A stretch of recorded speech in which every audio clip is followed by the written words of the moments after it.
सूरज की किरणों की शुरुआत, परिंदों की चहचहाट, फूलों की महकती कलियां और अचानक लाहौर रेडियो स्टेशन से गूंजती हुई आवाज, पाकिस्तान बन गया, हम आजाद हुए, पाकिस्तान बन गया।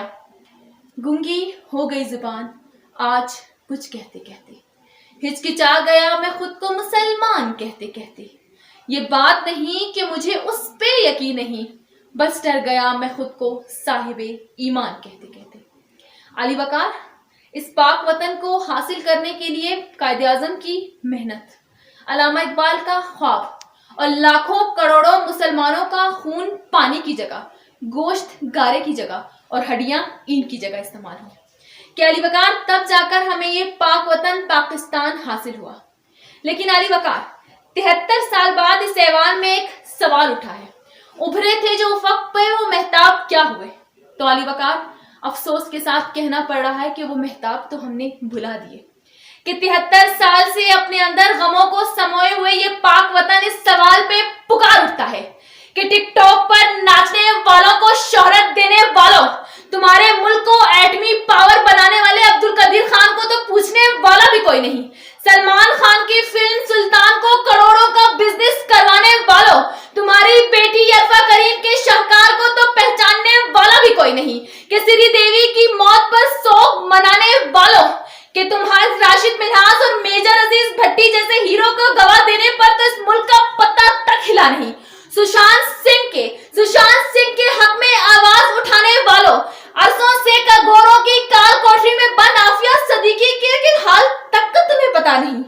क्या अली वकार, अमेरिका की काल कोठरी में आफिया सदीकी से लेकर पाकिस्तान में पसे ज़िंदान अब्दुल कदीर खान चीख कर ये सवाल करते हैं, तजलील सहेंगे हम कब तक? क्यों जीना यहाँ आसान नहीं? जो ख्वाब था लाखों आंखों का, ये वो तो पाकिस्तान नहीं जहाँ कौम को बेचने वाले भी सोने में तोले जाते हैं, दरवाजे उनकी पलकों के जंबिशे खोले जाते हैं। जो ख्वाब था लाखों आंखों का, ये वो तो पाकिस्तान नहीं। विनकार के जिल्लत बेशम को जहाँ गिरते हैं फुटपाथों पर, कुछ टूटी आस के तारे हैं, कुछ फूटे हाथों के छाले हैं। जो लोग वतन की जान थे, क्यों उनके बदन में जान नहीं? जो ख्वाब था लाखों आंखों का, ये वो तो पाकिस्तान नहीं। जो ख्वाब था लाखों आंखों का, ये वो तो पाकिस्तान नहीं। अली वकार, जिस देश में एक तरफ इस मुल्क की खिदमत करने वाला अब्दुल सितार एधी और उसका बेटा फैसल एधी भीख मांगने पर मजबूर हो जाए और दूसरी तरफ टिकटॉक पे लोग लाखों कमाने लग जाएं। क्या अली वकार, जिस देश में एक तरफ इस मुल्क की तरक्की की सोच रखने वाली मरियम मुख्तियार की शहादत को नजरअंदाज और ऋषि कपूर की मौत पर आंसू बहाए जाएं, कि अली वकार, जिस देश में इस मुल्क का जांबाज खिलाड़ी गुर्बत से तंग आकर सियालकोट की सड़कों पर अपनी ट्रॉफियां बेचकर पेट भरने पे मजबूर हो जाए और दूसरी तरफ मुजरा दिखाने वाले लाखों में खेलने लग जाए, तो माजरत के साथ अली वकार, उस देश में जांबाज लोग नहीं बल्कि मुजरा करने वाले ही पैदा होते हैं।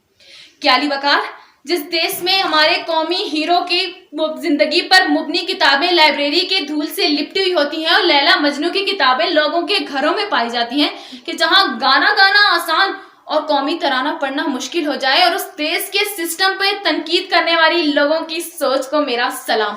क्योंकि अली वकार, तनकीद के हकदार ये मुल्क नहीं बल्कि मैं और आप हैं, मेरा और आपका रवैया है। अली वकार, अगर तब्दीली लानी है तो हमें अपने अंदर लानी होगी, क्योंकि जिस दिन हम अपनी सोच, अपने पसंद में तब्दीली लाएंगे तब ये सवाल नहीं उठेगा कि उभरे थे जो उफक पे वो महताब क्या हुए, बल्कि उस दिन ये जवाब मिलेगा कि वो महताब क्या थे, कहाँ थे और अब कहाँ है। जब धरती करवट बदलेगी, जब कैद से कैदी छूटेंगे, जब गुनाह गरूंदे फूटेंगे, जब जुल्म के बंधन टूटेंगे, वो सुबह हमी से आएगी, वो सुबह हमी से आएगी। जब हाथ ना काटे जाएंगे, जब ताज ना उछाले जाएंगे, बेघर बेबस बेदर इंसान तारीक बिलों से निकलेंगे, वो सुबह हमी से आएगी, वो सब हमी से आएगी।